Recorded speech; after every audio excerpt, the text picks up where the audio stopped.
Hi guys, welcome back to the Breathing Room Blog Book Club. Today we're going to be talking about Chapter 2, Talking Back to the Brain Vultures of my book Breathing Room.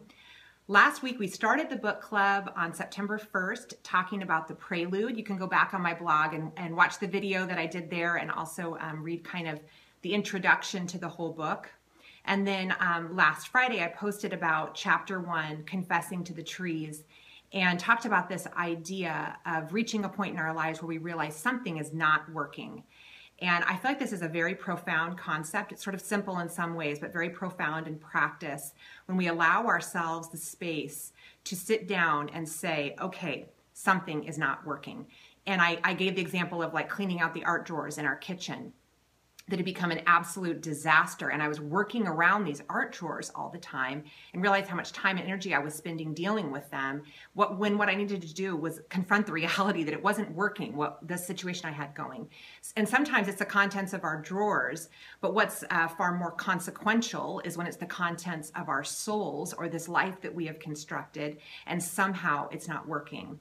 And the chapter is not a call, and the book is certainly not a call to abandon our lives and walk off and start over. The book is actually a call to stop where we are and turn toward the reality of our lives and do the brave work of saying what is not working here and confessing to God and to a beautiful place in nature that where I have found myself right now is not working for me. I need some help. I need some help and support to try to construct a life and a rhythm that has breathing room, that is working for me and working for my family and working for the kind of person I want to be.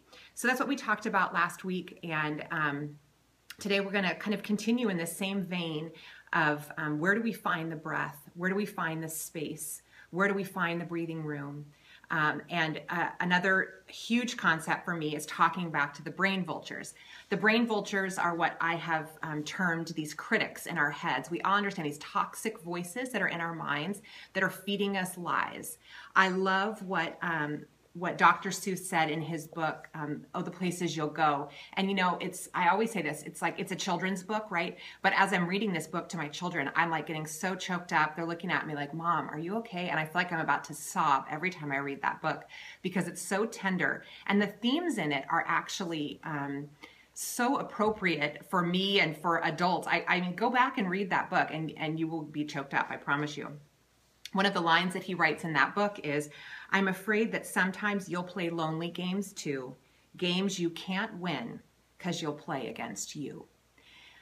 So much of Breathing Room is about this concept of playing games against ourselves, not being on our own team, being in the ring with ourselves, bullying ourselves, silencing that voice in us that wants to stand up for us, and listening instead to the constant critics. The biggest concept for me in this book, in this chapter, is the reality that what's going on in my head, the voices that I'm hearing in my head, I don't have to just accept as truth. Sometimes there are concepts and ideas that are picking at you, telling you that you are insignificant, that you're insufficient, that you're a failure, and we just accept those voices like they are the truest thing that's happening. And I think what I realized through the course of this chapter and the time that it kind of reflects is that I had a lot of junk being fed to me in my head. And these were bullying voices, and they were voices that were squeezing me. And I had the choice. I could say, I hear what you're saying, and I don't agree. The perfect example, the quintessential example from this chapter is when my family moved overseas, and you read about this. I was exhausted, and I was newly pregnant with our baby Elle, and I was having a hard time. And I needed some help with the twins. They were 2.5 at the time, and we had just gone through a big move.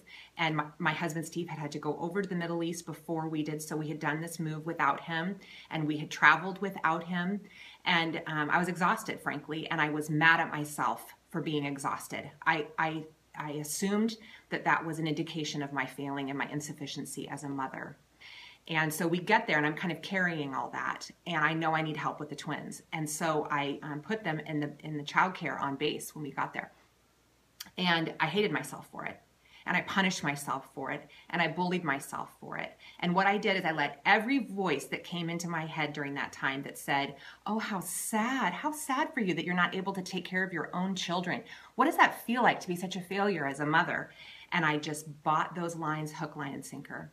And after all of this had happened and we had returned back to the States, and I was talking with my friend Jamie, who actually incidentally traveled with me and was a part of this, helping me and just being my friend and witnessing us during this time. She helped me with the kids. I was saying to her, you know, I've had such a hard time with this, having to put the twins in the childcare on base, and I felt like, you know, I wasn't able to take care of them. And she stopped and she said, instead of thinking that you were taking care of them by sending them someplace every day where they could go and have fun while you recovered from the move. And all of a sudden in those words from Jamie, I realized, oh, the same set of events could form a completely different storyline. And what if I was believing things that were coming into my mind that weren't actually true? And it occurred to me that I could talk back to those voices. I didn't have to accept everything they were saying. And so now I am learning what is going on in my head, if it's bullying, if it's condemning, if it's crippling, if it's paralyzing, what is that voice saying to me? And realizing I have the option to not believe it. I can welcome it in. I can sit down at the table with that brain vulture and I can say, not today. You are not getting the last word today. I will not remain in the ring with myself, beating myself up over and over and over again for this. You are not right. And this has helped me to let go of a lot of the condemnation that's swimming around in my head. I know for many of us, there are conversations going on that no one else in this world sees. There are quiet and loud conversations going on in our minds.